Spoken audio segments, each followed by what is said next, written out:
ultimately it could be the sign of the Son of Man, the sign of Jesus, our King, returning. And we're pretty excited about that. Yes. Gosh, where to start? There's so many places to start. I mean, in my book, I discovered that it might be that both the creation, nativity, and the end times are all linked up together. In fact, the entire outer parameters and framework of the Bible appear to be basically all about Planet X interacting with the early solar system and creating the Earth in its present form, returning several times, most notably in the middle of the Bible as the star of the Nativity, the Star of Bethlehem, and also probably returning at the end of the age to herald the second coming of Christ as the sign of the Son of Man at the end of the age, as described in Matthew 24:30. Wow, praise Jesus. So how how is it that, if we rewind way back, the whole thing with, the creation of the heavens and the earth, and, how much synchronicity did you find when you did your research with, some of the, hypothetical or postulations regarding the Van Allen belt, potentially angel wars, fallen angel wars that may have happened, millions of years ago? I mean, how is it involved in, what is your hypothesis on Planet X and how it may have been involved in the creation of the Earth? The creation there specifically not having to do with the angels per se, but the theory is based partly on writings of people like Zechariah Sitchin, but also modified and primarily controlled by the writings of mainstream astronomers. Come to the conclusion that probably a large planet-sized object invaded our solar system in ancient times and interacted with all of the outer planets and many of the inner planets all the way through to the fourth planet in our solar system, the Earth. And the interaction with the fourth planet was so tremendous that it actually hurled it into a new orbit close to the Sun. And this, when you look at Genesis and 1 and the other biblical references to creation in that mindset, which is not just from pseudoscientist types like Zechariah Sitchin, but this is mainstream science, because Planet X was a mainstream scientific theory that's over 120, 130 years old now.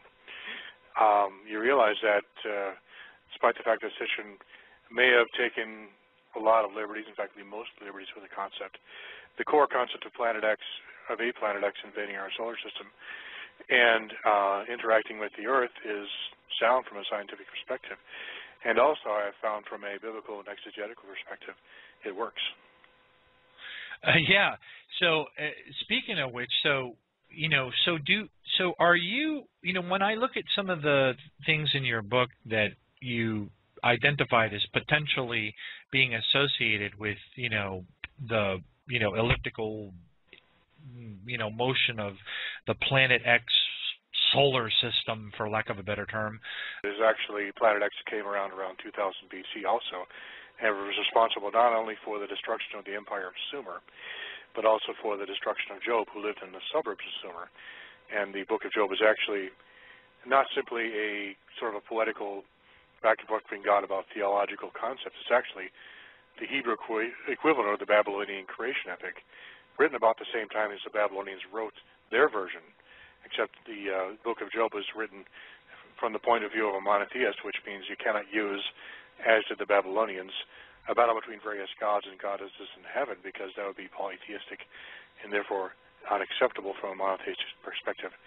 Therefore, Job was written as a more of a intellectual conversation between God and man, into which were encoded all of the secrets, oral traditions, and so forth that had been in circulation at that time, into one long narrative, just as the Babylonians did the same with their methodology using Enumilage, which was more of a dramatic play. So basically, I believe we have in the Bible at least 3, not counting the creation itself, at least 3 references to the appearance of Planet X. One at 2000 BC when Job was written, actually about somewhere around 1930 BC, to be more specific. 2 around 0 BC when Jesus was born, and probably sometime again in our time when it'll reappear as the sign of the Son of Man at the end of the age. Okay, so you're suggesting that potentially the periodicity is about 2,000 years. Correct. Wow, that's interesting because that kind of aligns with the retrograde precession of the equinox, give or take a few years here or there, right? No, I didn't even think of that. That's very prescient. 21 and 60 years, something along those lines. Yeah, exactly. Praise Jesus, because right now, I mean, if depending on, who you study and and such, we're arguably moving, or have just recently moved into the age of Aquarius, arguably the age of the water bearer, which many believe is the age of Lucifer.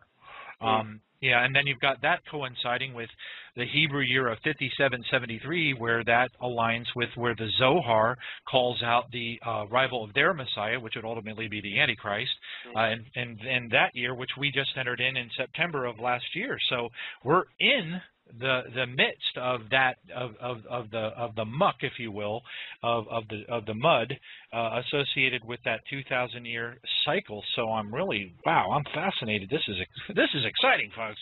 Praise Jesus. Wow. No, this is because I'm a big believer that we are like right there, and something big's about to break any moment. I agree. Praise so God. Along the lines of God, you have the age of Aquarius. It says in Revelation 22:1 that there is a pure river of water of life proceeding out of the throne of God and the Lamb. I think that age, or the idea of the water bearer, not necessarily Lucifer, but actually indicating that will be the age when Jesus, or the Messiah, the Son of God, will return and pour out a healing waters upon the earth and heal it from all the wounds and poisons of the fallen angels have been pouring out for so many thousands of years. Well, yeah, but you know what? I totally agree with what you just said, because you've got, and I don't, but, okay, we know that Lucifer is the great, a forger or hijacker of all things of God. So you've got the book by Dr. Kennedy, The Real Meaning of the Zodiac. You've got the writings of, Bullinger, you know what I'm saying? So it makes complete sense that something that God's artwork would be depicting ultimately as a good thing would be hijacked by the occult as, well, this is a great time because this is when Lucifer is going to be cast down to heaven and the Great Tribulation is ultimately going to start. And that's a very good point, because I believe since the beginning, even the creation of the universe, Satan and his minions were unable to create anything of worth or create anything original. They're only able to modify and twist those things that God created originally. They are incapable of creating anything good or lasting value. They can only corrupt that which God creates and turn it into a lie, a shadow of the original truth. The constellation's the classic example. Oh yeah, amen. So, what role do you see the Planet X ultimately playing? When you look at I know what I think, and everybody forms their own little postulations, and I think it's just neat to just kind of overlay them like transparencies on an overhead and kind of see where they all line up. But how do you perceive, the role of Planet X, and do you see it as ultimately being the root cause of Isaiah 24, potentially the root cause of a lot of the elements of the trumpet judgments and the wrath, or the final bowl judgments? How do you see this all unfolding? If you were to just kind of like paint us a picture, how do you think it's going to play out? I think that just as it was in the beginning, so will it be in the end. Some theologians, such as Sigmund Mowinkle, he was a kind of a theologian of the late 19th century. He posited that and I agree with him, that the imagery revolving around the creation appears to be repeated in the end times. This specifically between the battle between God and the dragon, as described in Isaiah 27 and Psalm 74. Isaiah 27 actually says, in that time God will defeat the dragon Leviathan, the dragon that lives in the sea. This is a Leviathan typically before that time, described in Job 40, for example, was seen as the enemy of God at the creation. And parallel ancient Eastern texts, along with Psalm 74, indicate that the ancients believed, including the Hebrews, that the earth was created from the head of a dragon, symbolic of a planet which was wicked in character and had to be destroyed. And it's a part of it actually was retained for use on a later planet, which was made from the remains of the previous planet. And similar activities will occur in the end times when Planet X will return, and there'll be another battle between these two planets, which Planet X, Nibiru, call it what you will, will interact with Earth once again in a up close and personal way as it did in the beginning, and they'll cause great cataclysm and destruction of all the nations, and all the cities will fall. All the trumpets and all the bowls will all be related to Planet X, most if not all of them. If you look at the trumpets, and I go through this pretty thoroughly in the book, it sounds like most of them are either asteroids or comets, either directly impacting Earth or passing close enough to Earth for their, for example, the cometary tail to dump a great deal of material into Earth's atmosphere. For example, I think I figured out what wormwood is. Wormwood is, in my opinion, a comet which was comprised of much of the material that was thrown up into space after the original Earth was struck by one of Planet X satellites. I believe there was probably at least primitive life forms on that Earth, maybe which Lucifer and the fallen angels have been experimenting with, and possibly in an attempt to preempt God's ultimate plan to create life on this Earth.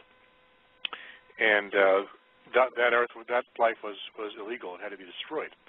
So God sent Planet X in as part of his plan to annihilate that life, the plants and animals that the fallen angels had created, or attempted to create. And those were pulverized and thrown into space.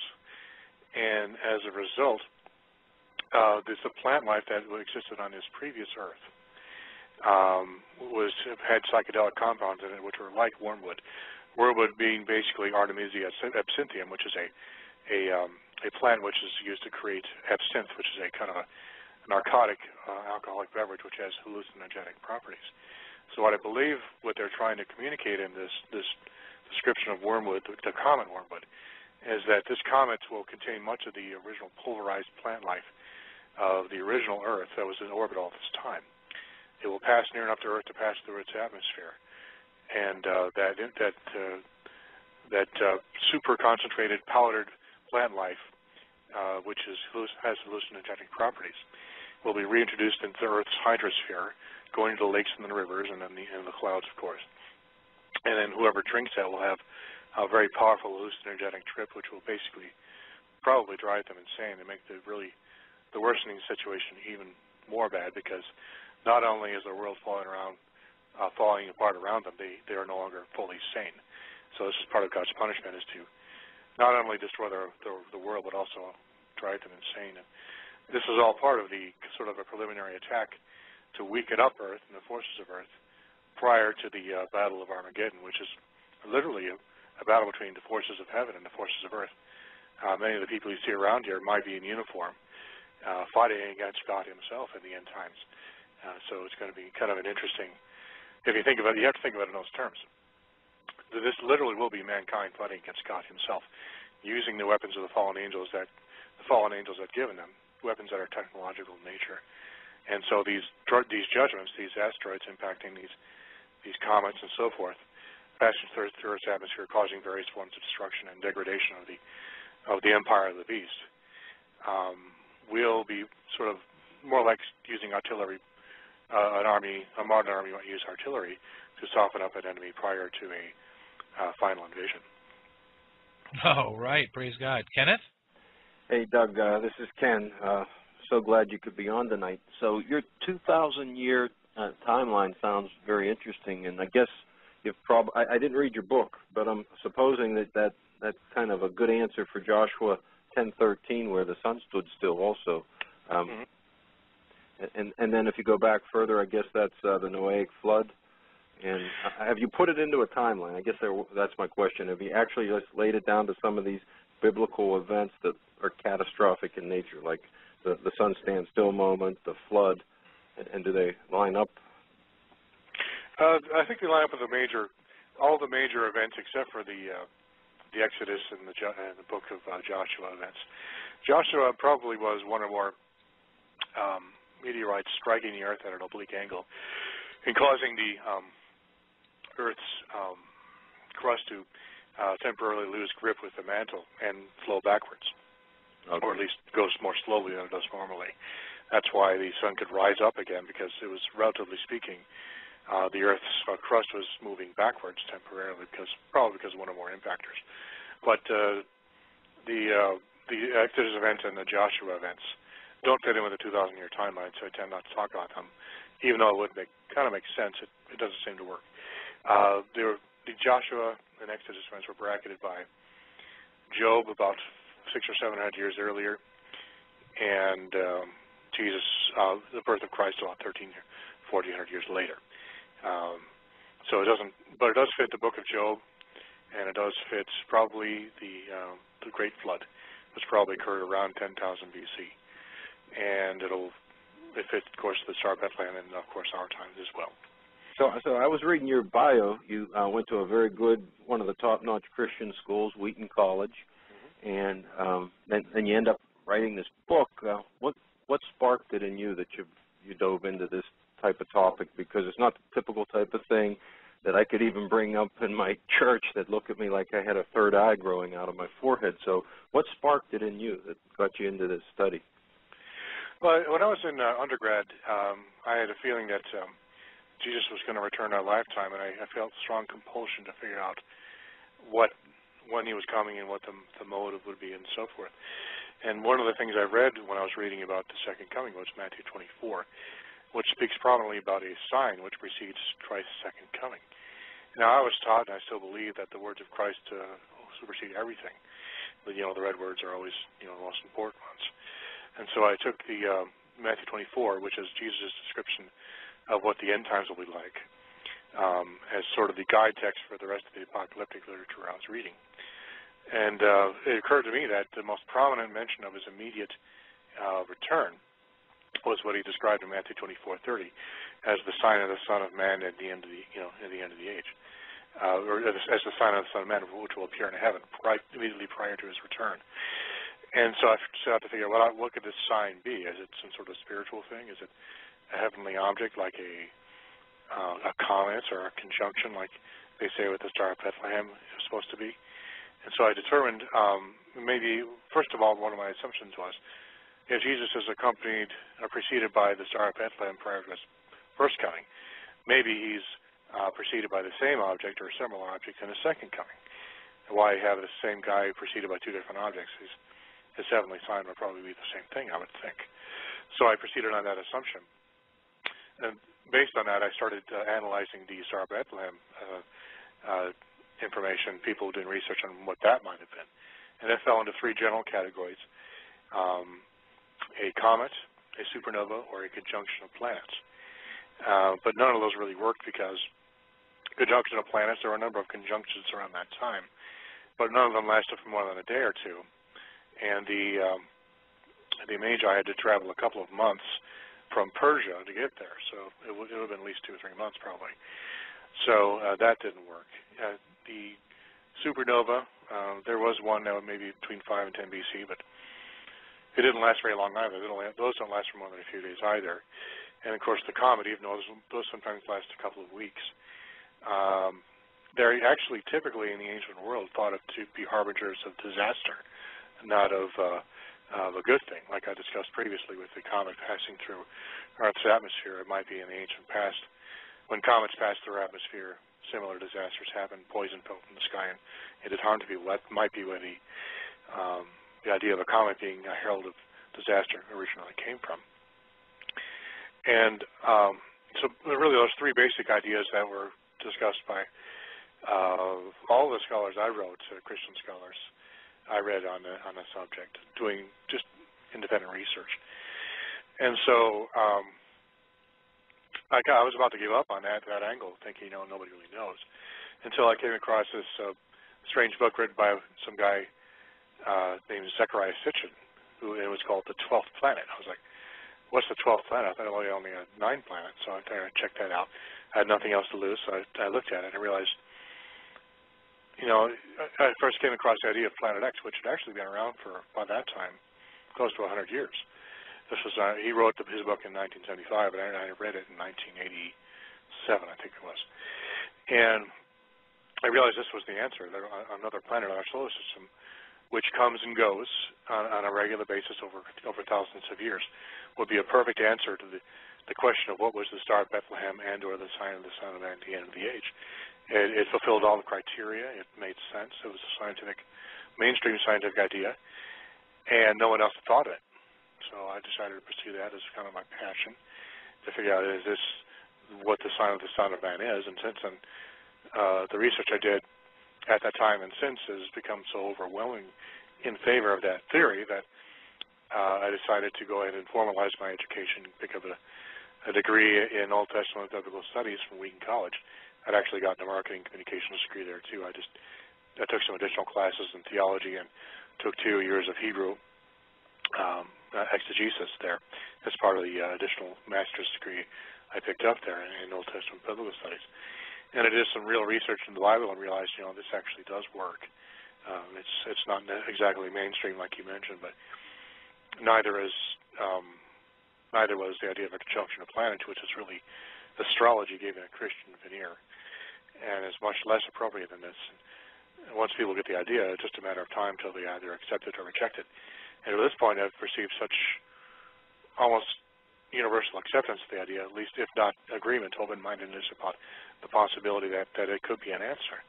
And so I've continued to pursue this and promote the idea because I believe it's accurate.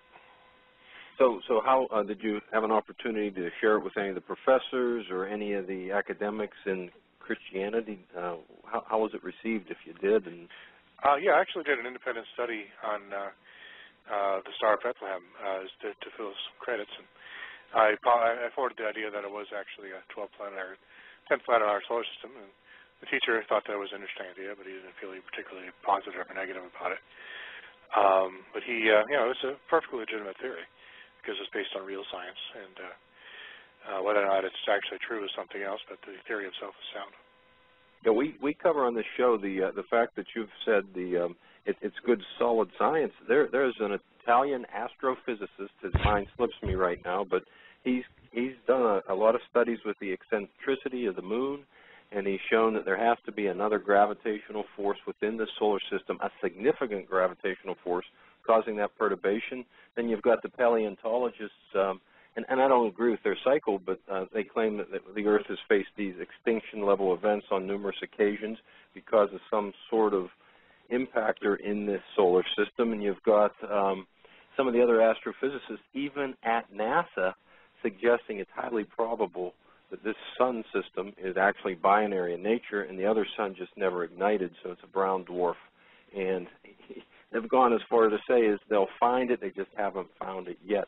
So it's very good science, and there's a lot more, and it's just something that's not received very well, and I think it's going to have a lot of people just, in shock and awe. So how do you think or see it's going to actually become manifest or apparent to people? What's your theory on that?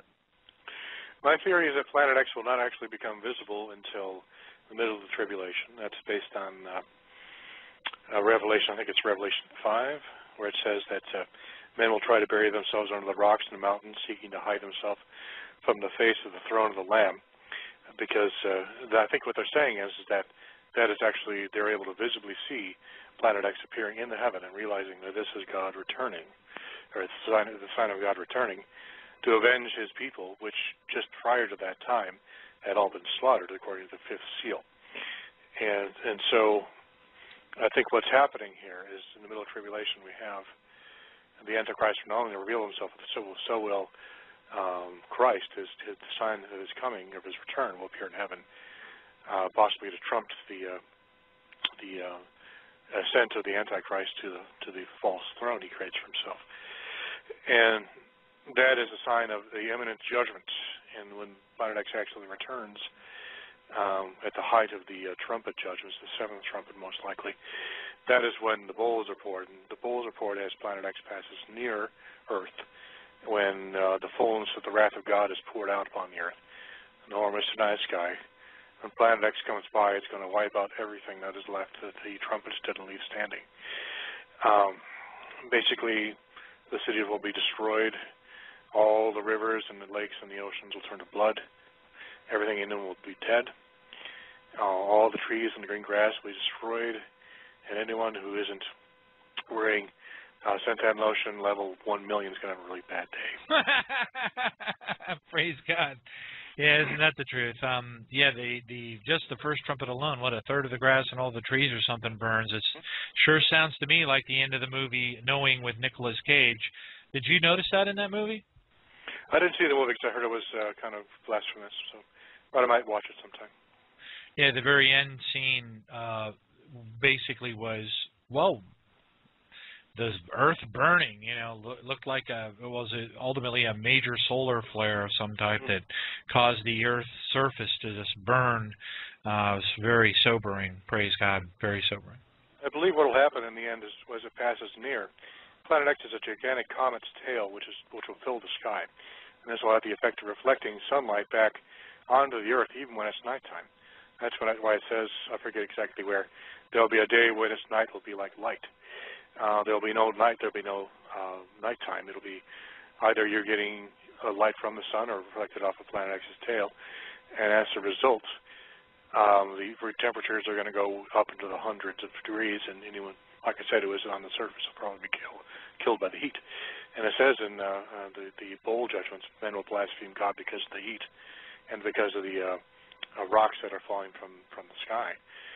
This is what's happening. Planet X is basically bombarding Earth with asteroids, and it's the reflection of the Earth, of the sun's light off of its tail, is baking everyone on the Earth and killing all the remaining life that didn't manage to get underground in time.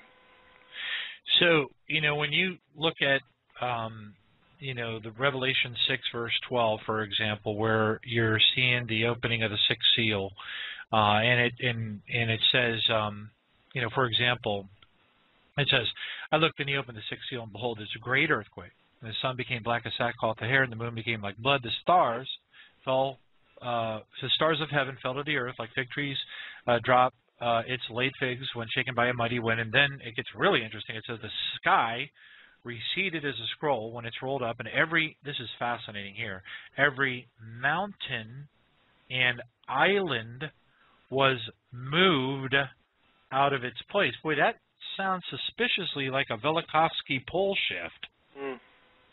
Yeah, in order to be moved out of their places, they would have to have the Earth's crust moving, independent of the mantle, like we described at the long day of Joshua. If you have one or more large asteroids hitting the Earth's crust at an oblique angle, so that it's away from the direct direction of its rotation, that will slow it down or even stop it or possibly even reverse it, depending on how much energy is imparted. And this would have the effect of turning back the clock, as it will, making the day longer and effectively moving everything on Earth so that things are no longer in line with Earth's magnetic field, and all the clocks and magnetometers and everything else are all screwed up. Yeah, amen. So tell us a little bit about, I'm fascinated about, Job, the Hebrew creation epic from your book. Can you talk to us a little bit about, the man in the moon, Job's companions, the comets, and that whole thing? Because the book of Job is absolutely, it's very fascinating. Mm-hmm. Well, my theory is that Job is actually the Hebrew equivalent of the Babylonian creation epic. Now, the Babylonians and the Hebrews actually both originated from Sumer, Ur of the Chaldees specifically. And it says that Abraham came forth from Ur of the Chaldees. That was Ur of the capital of Sumer. Some academics believe that the Hebrews actually derived their mythology or their theology from Sumer, but I believe it was actually a parallel tradition. Both came from the same core concepts, which are all the way back to the beginning. But sometime around the time of the destruction of Sumer, they divided into two branches. One was the Hebrew version, which went with Abraham over to Canaan, and the one that remained in Mesopotamia, which became known as the Babylonian Recension. That is the one done by the Babylonians who took over the region after the Sumerians were destroyed. The Sumerian Empire was destroyed by fire from heaven. And as a result, I noted distinct similarities between the two traditions. For example, you have Job, this man who was the chiefest of the men of the East, and he was a cattle baron. In other words, he was closely associated with the raising of bulls. And he had one wife and 10 sons and daughters for a total of 11. Notice that was the same number as along with Job, the helpers of Tiamat in the Babylonian version. the dragon, who was actually symbolic of the earth. She brought forth 12 helpers to help her in her fight against the high god of the Babylonians, which was called Marduk. The Babylonians kind of took God out of the equation and replaced him with their god Marduk, but I believe that the Hebrew God, as it is in the Bible, was the original God that was given the glory in that particular story, but they had fallen into idolatry and started replacing the one true God with their own false gods. But, basically, the Hebrew version, since they couldn't use things like fiery dragons and serpents and the names of deities like they have in the Babylonian version, they instead used Job being the chief of these 12, were kind of in rebellion against God, and the 11 wife and sons and daughters, which made up a total of 11. And just as in the Babylonian creation epic, God sent a great wind in both the Babylonian creation epic and in Job. The chief deity of both stories used a great wind to destroy the group of 12 in both stories. And in the book of Job, Job is actually, let's talk about Enuma-Elish first. Enuma-Elish, the chief of these 12, was killed, and his body was used to form the moon. And the moon remained in heaven. It was covered with dust and ashes and so forth. And it was used. It was described as having horns, which showed the seasons. It was kind of described as kind of a heavenly bull, and the horns were like the crescent moon and so forth, which looked kind of like horns. But in the Hebrews, what the Hebrews did was they said, we'll have a real man here, probably Jobab of the line of Seth, as described in Genesis 10. We're going to place this story. We're going to put it at the center of the story, and make it kind of a derived story based on real events, which was a story that was based on real events, but it was constructed to a certain extent, in order to incorporate this information. So Job was given 11 sons and daughters. These beings were killed, just as were the helpers of Tiamat, the 11 which were thrown into orbits around the sun to become the comets. These 11 were destroyed also, and Job was left sitting in a pile of ashes covered with sores. Now, what they intended to communicate by this, describing as being like this, is that the moon, when it was created, was covered in a pile of ashes or dust like it is today. It was probably covered with impact craters, which, from the perspective of the Earth, looked like oozing sores. And now, I believe Job was described in the same way. He was covered with dust, just like the moon, and also covered with oozing sores. Same kind of concept, different modality. Instead of using kind of the name of a deity, I think his name was Dugai or something like that, they used Job. Dugai was like the god of death of the Mesopotamians, so they couldn't use that. So instead, they used a real man and said, okay, he's playing the role of the moon, and we're going to cover him with sores and dust, and he'll be the leader of the 11, which God will chasten and use to create mankind. And in the Babylonian creation epic, the blood of the deity named Kingu who was turned into the moon. His blood was used to create mankind, which was interesting by itself. But you have a parallel of the 11 in both Enuma-Elish and in Job. You have the leader of the 12 defeated and imprisoned, covered with sores and with dust. And both are associated with heavenly bulls, because the moon was said to have horns like a bull, but it had a crescent shape. And Job was also a cattle herder, so he was also associated with bulls. And the person who represents Tiamat, the dragon, in Enuma-Elish, is represented by the empire of Sumer in the book of Job, which is described not as Ur, which means the city of light, but as Uz, which means the city of enchantments or the city of magic. So the city of Ur is represented kind of like in a cipher, like, for example, Babel is described as Balal, city of confusion, by Moses. So too, Ur is described as Uz, city of enchantments. So my theory is that in Job, the land of Ur, and by extension Sumer, was considered to be the evil, wicked dragon which was destroyed by God.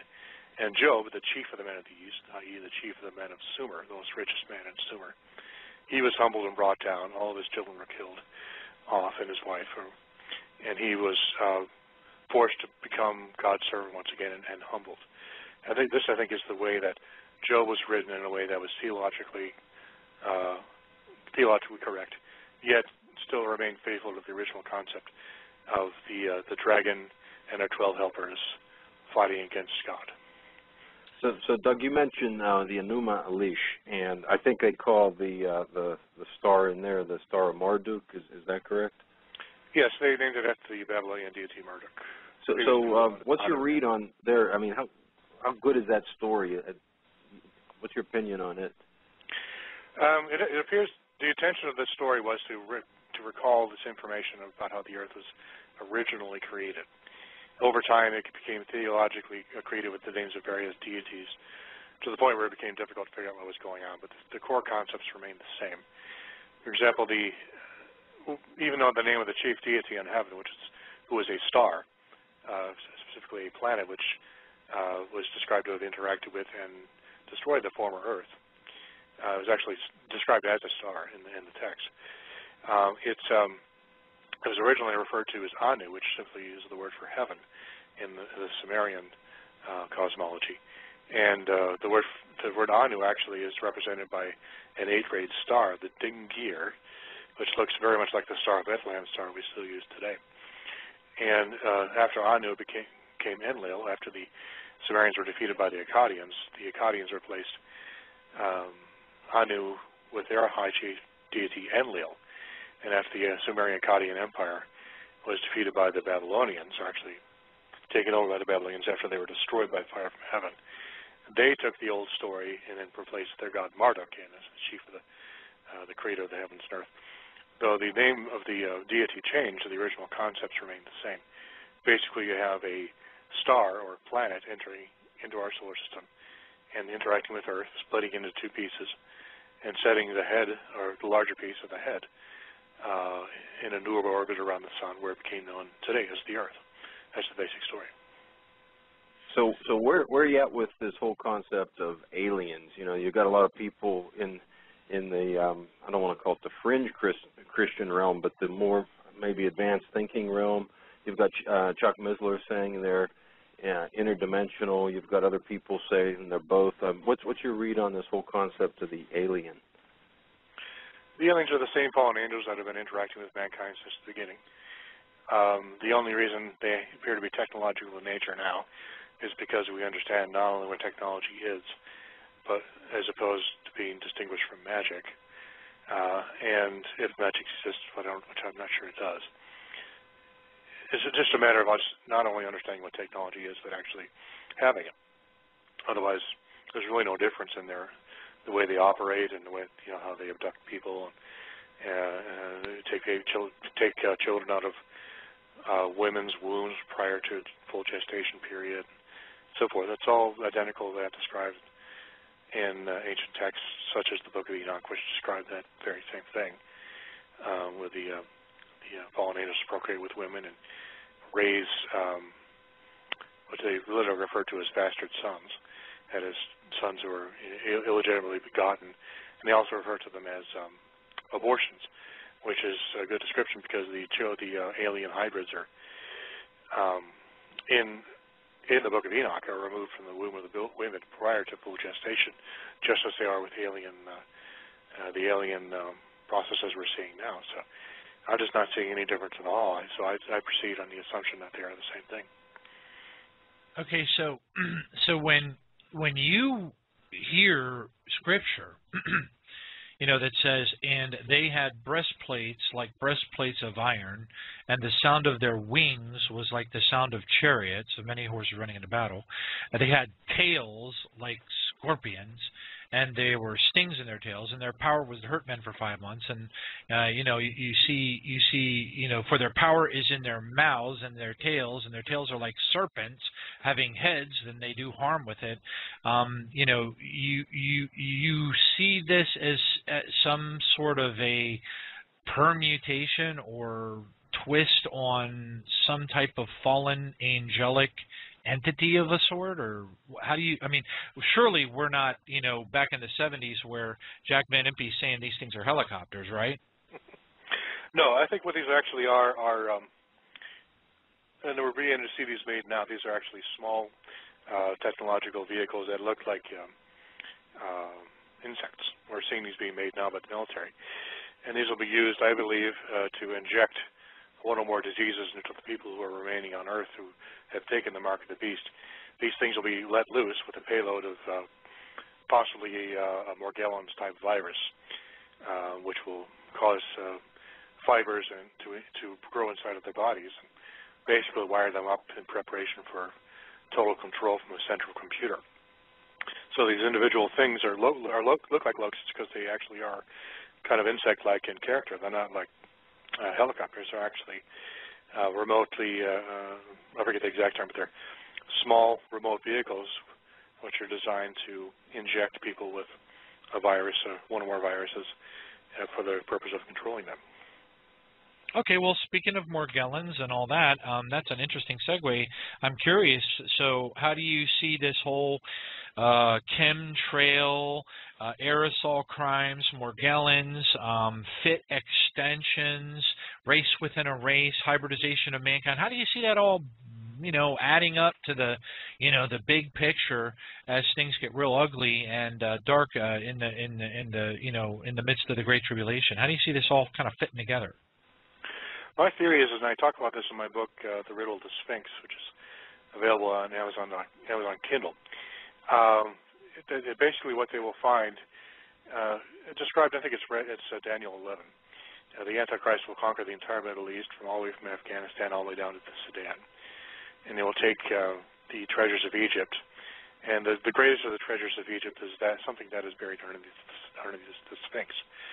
And what is buried underneath the Sphinx, is my theories, is a great sapphire stone, which is basically, for lack of a better term, a massively powerful supercomputer that was hidden there from the world before the flood. It was so dangerous that it had to be hidden and kept out of the hands of man, because it was one of the primary reasons the flood was sent, because man had become so intelligent that he was able to enslave mankind to the point where they could literally not buy and sell without centralized control, like it is in the book of Revelation. Really, Revelation is just a redo, in my opinion, of what happened in the world before the flood. So what they will find underneath the Sphinx is a supercomputer.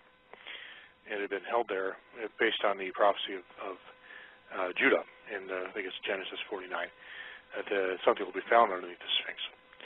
And the Antichrist will take this object and use it to control all the computers of the earth. And this, along with an embedded chip in each person, which is the mark, and also the Morgellons type disease, which I mentioned previously, which will create a wired network inside of the body. The Antichrist will literally be able to physically control everyone on Earth who takes the mark. So in other words, this mark, these fibers will be able to override the natural nerve impulses from the brain and cause a person to walk and to talk and say different things than they wanted to otherwise. And it could actually literally remote control people. And the army of the beast will probably be a remote control army, which would be necessary in order for them to fight against the second coming, because surely seeing this massive armies of heaven in all their glory would rout any normal army. So in order to make sure that army doesn't rout, Satan has to have literal physical control of every single soldier, so that at a push of a button he can cause them all to do whatever he wants. That is the end game that I'm thinking about. Mm-hmm. Kenneth? Doug, your comment about the little flying vehicles, whatever they may be called, Sunday morning today, CBS Sunday Morning had a segment on the drones, and they had this, did you see it? They had a scientist flying a little hummingbird with his big beak that could have been a stinger. It was very interesting. I just thought of that when you mentioned it. And one other comment, you mentioned the sapphire stone.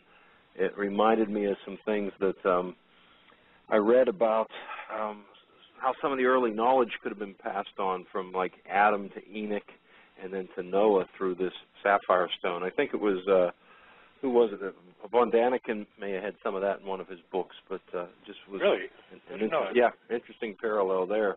So I'm excited because I hear you touch upon many of the things that we cover on this show time and time again. I'm just going to ask you a general question. How are you received in the Christian community? I don't know if you do speaking tours and that sort of thing. I don't divide up the mainstream Christian community because they're not going to be interested in this. They want to do self-help books and, feel-good stuff, and that's not what God wants. He wants us to understand what's about to hit the earth And these people are going to get blindsided, and they're going to be people talked about in the fifth seal. If not properly ready and prepared for what's about to hit, they're going to be out of luck. It's a tragic thing. The idea is, I don't know if you guys have, what your position is. My opinion on the pre-tribulational rapture is may have been purposely seeded in order to pin down Christianity long enough for them to be sucker punched into being enslaved and destroyed by the forces of the Antichrist. I think it's the worst thing ever to hit the Christian theology since, I don't know, Mormonism. But it's just, Christians are sitting ducks, and you're talking about mainstream Christianity. If things are going to hit like I think they are, mainstream Christianity, within 3 to 5 years is going to cease to exist, so it's going to be a moot point. My purpose is to get the information out as soon as possible, get it seeded so those who have wisdom and understanding will spread it, and at least, if not believe it, will understand it, so when the time comes, they'll be prepared. So the Revelation and the return of the dragon, what verses are you referring to in Revelation? And tell us a little bit about how you perceive that kind of unfolding, the Revelation and the book of Revelation and the return of the dragon. How do you see, what are people going to see? What are they going to experience? Paint us a picture. Basically, the dragon, the power of the dragon, in the creation, the dragon was kind of symbolized the earth, and the dragon power was the earth power. It was kind of the nefesh, the soul power, which is the life that comes forth from the earth. This great power will rise again in the end times, and it will marshal its forces in preparation to fight off the second coming of Christ. And a scenario very similar to that had happened in the beginning. Now, if you look at stuff like Psalm 74 and Isaiah 27, and a number of verses, Job 9, a number of places in Job, actually, quite a few places, if you translate it correctly. The dragon is a consistent enemy of God since the beginning. Even though the dragon makes occasional appearances throughout the text, for example, Herodotus kind of thought of as a dragon because it's, Revelation 12 describes how the forces of the dragon persecute the children of the woman and try to devour the man-child she brought forth and so forth, who was caught up to heaven. That is a description, of course, of Jesus, but the dragon remains on earth seeking to devour the believers. And the power of the dragon becomes most prominent in the end times, described in the book of Revelation, where the dragon, also known as the beast, will revive its power and build another empire. This empire, the purpose of this empire, and the massive expenditure of probably their remaining strength in order to create a defense against the second coming. That's the primary purpose of all this technology we're seeing, is the use of the technology is to create super weapons, ultimately, that they will try to use to fight against the second coming. It will fail, but they will try their hardest. So we'll see at the very end massive super weapons, scalar weapons, huge guns, missiles aimed not at other countries, but at heavens, and preparation psychologically for a possible alien invasion. This will be what we will begin to see right before the time of the end, when Jesus actually returns. And we're beginning to see it now with a massive, almost frantic attempts to confiscate all guns, because they know Planet X is on its way. God is about to judge the earth. And in order to fight off the forces of heaven with any kind of effectiveness, the earth has to be united against him.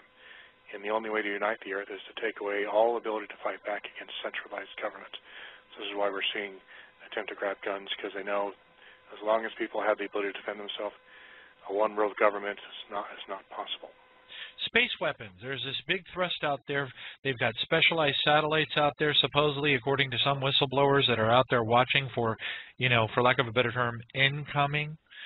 They've got space weapons and stuff out there that there's lots of controversy over that. What do you perceive that is the evil cabal on the earth ultimately preparing for the big show? Is that how you're seeing this go down, or what do you think? Do you remember do you ever watch The Simpsons? Yeah. Watch that show? Sure. Do you remember the episode with Kang and Kodos? Now they took over Clinton and the other guy, the Republican candidate. And he says you have to vote for one of us. It's a two-party system.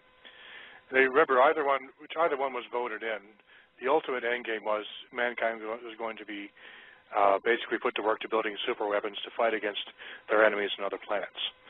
And the catch line at the end, of course, Homer saying, "Don't blame me, I voted for Kodos," means that no matter who you vote for, the end game is in place. The date is set. We are being used to build the empire of the beast, and once we are no longer useful, we are going to be gotten rid of. That's what happens in the book of Revelation. Satan uses God's people to provide the stability and moral fiber of the empire, and once they're no longer useful, he gets rid of them and then uses the remaining people, forcing them to work for him through technological means, like I mentioned with Morgellons, so there's no way they can't comply.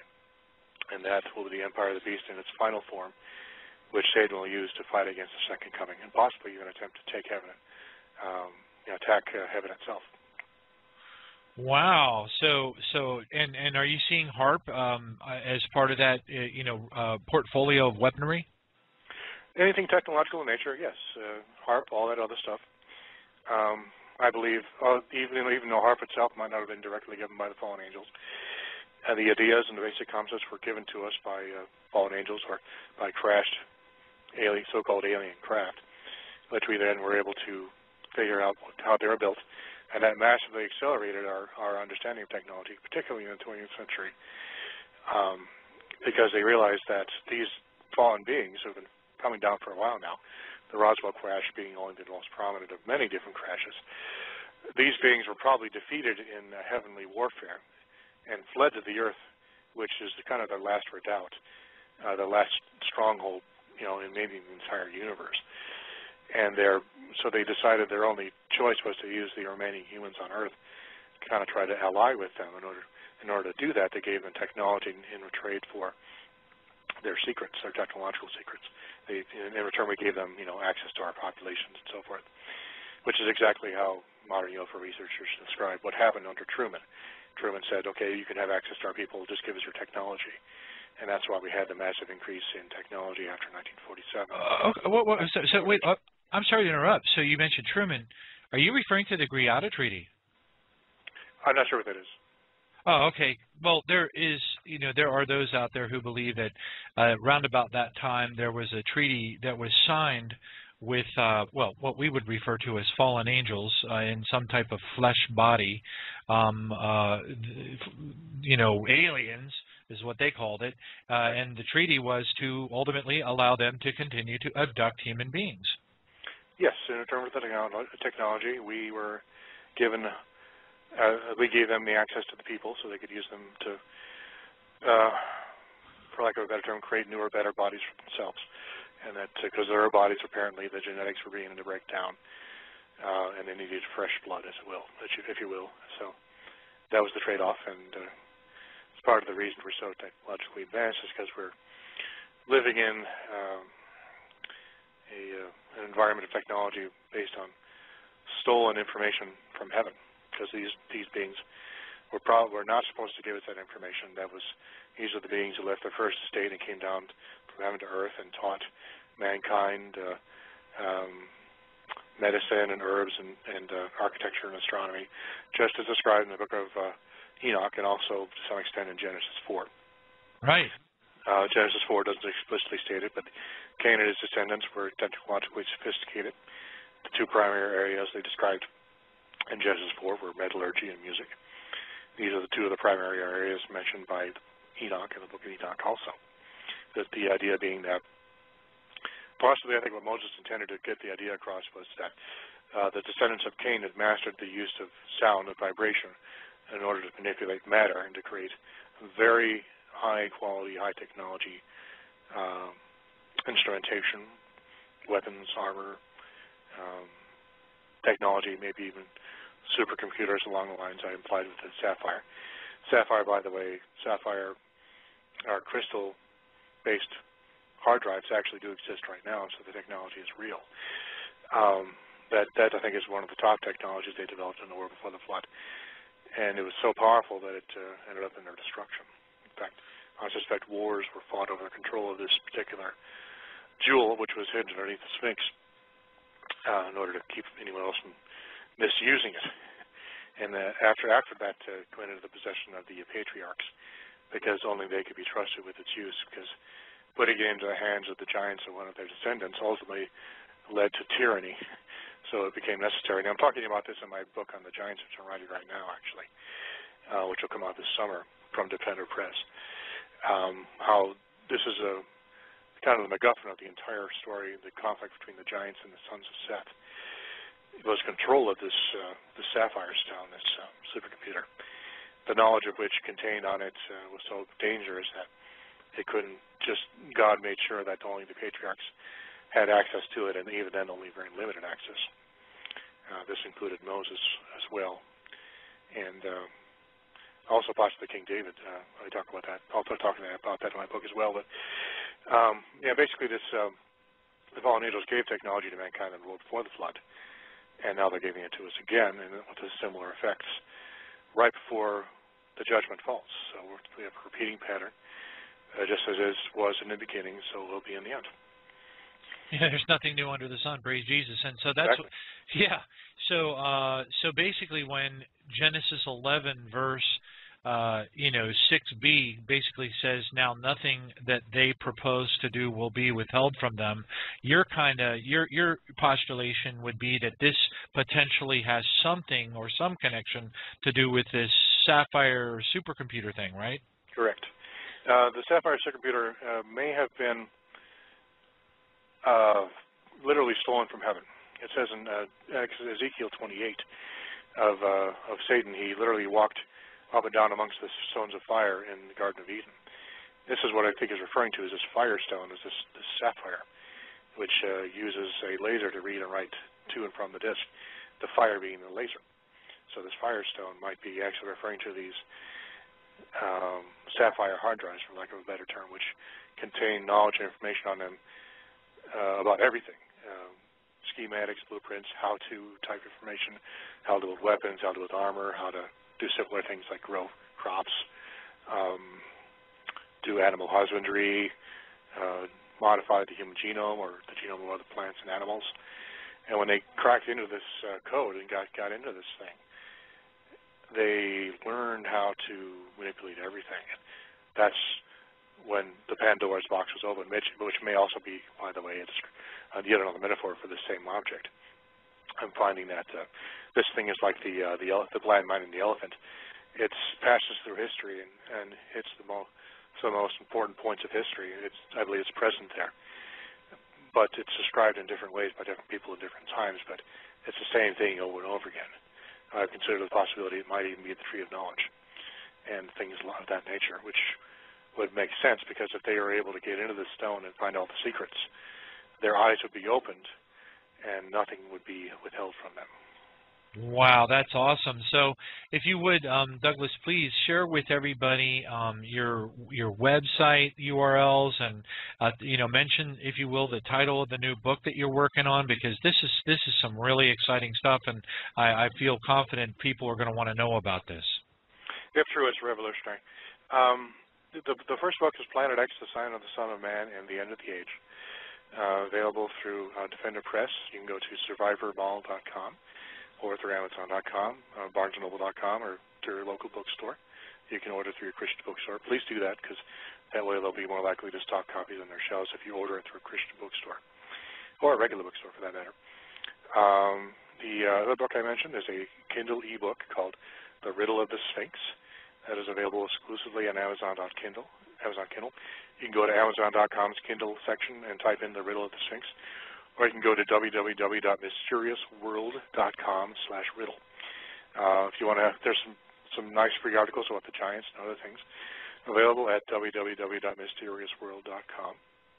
If you want to talk to me about anything, any questions, you can either reach me on my Facebook page at just type in Planet X or Mysterious World. I should be the top result in Facebook.